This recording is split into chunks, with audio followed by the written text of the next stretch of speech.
कि बाबा साहब भीमराव अम्बेडकर जी ने कहा, to the people, for the people, by the people. NDA प्रत्याशी ने अब्राहम लिंकन के नारे को बाबा साहब से जोड़ा।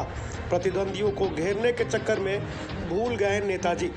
आंतरिक कलह से भी किया साफ तौर पर इनकार। डॉक्टर भीमराव अंबेडकर की जयंती के मौके पर तमाम राजनीतिक दलों के नेताओं ने उनकी प्रतिमा पर माल्यार्पण करते हुए स्वयं को उनका अनुयायी बताया। इस दौरान एनडीए के बक्सर लोकसभा प्रत्याशी मिथिलेश तिवारी भी पहुंचे। उन्होंने बाबा साहब की प्रतिमा पर माल्यार्पण किया और यह कहा कि बाबा साहब ने ऐसा कहा था, to the people, for the people, by the people. लेकिन एनडीए के प्रतिद्वंदी ऐसा अपने परिवार के संदर्भ में सोचते हैं और पीपल की जगह वह अपने फैमिली को रखते हैं। हालांकि मिथिलेश तिवारी यह भूल गए कि अमेरिका के राष्ट्रपति अब्राहम लिंकन ने of the people, for the people, by the people का नारा दिया था और उन्होंने इस नारे से डेमोक्रेसी को परिभाषित किया था। बहरहाल नारे के चक्कर में ना पड़ते हुए हम एनडीए प्रत्याशी की मनोभावना को समझते हैं और उसका पूरा सम्मान करते हैं, जिसके तहत उन्होंने विरोधियों को घेरने की कोशिश की है। उधर पार्टी में उनके विरुद्ध चल रहे आंतरिक कलह को भी उन्होंने नकार दिया और कहा कि जनता यह कह रही है कि छोड़ो सारे क्लेश को, सांसद बनाओ मिथिलेश को। बहरहाल अब यह देखने वाली बात होगी कि सांसद कौन बनता है, लेकिन नेताजी जोर लगा रहे हैं और निश्चय ही इस उम्मीद में भी है कि उन्हें इसका प्रतिफल जरूर मिलेगा। आज तो हम लोगों के लिए बड़ा ही पुण्य दिन है।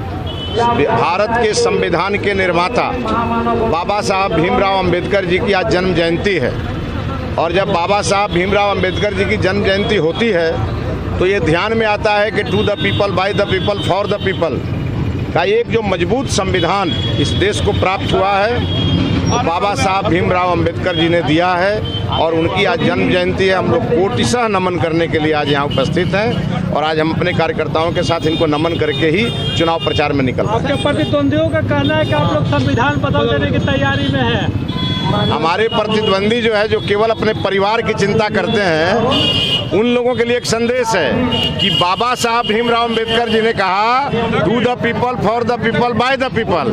और हमारे जो प्रतिद्वंदी हैं वो कहते हैं to the family, by the family, for the family.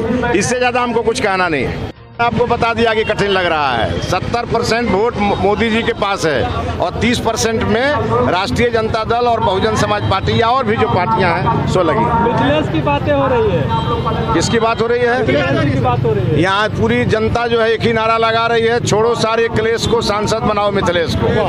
Modi ji से लोग इतने खुश हैं कि आप चिंता मत करिए, आपको परिणाम बताएगा कि बक्सर में क्या होने वाला। आप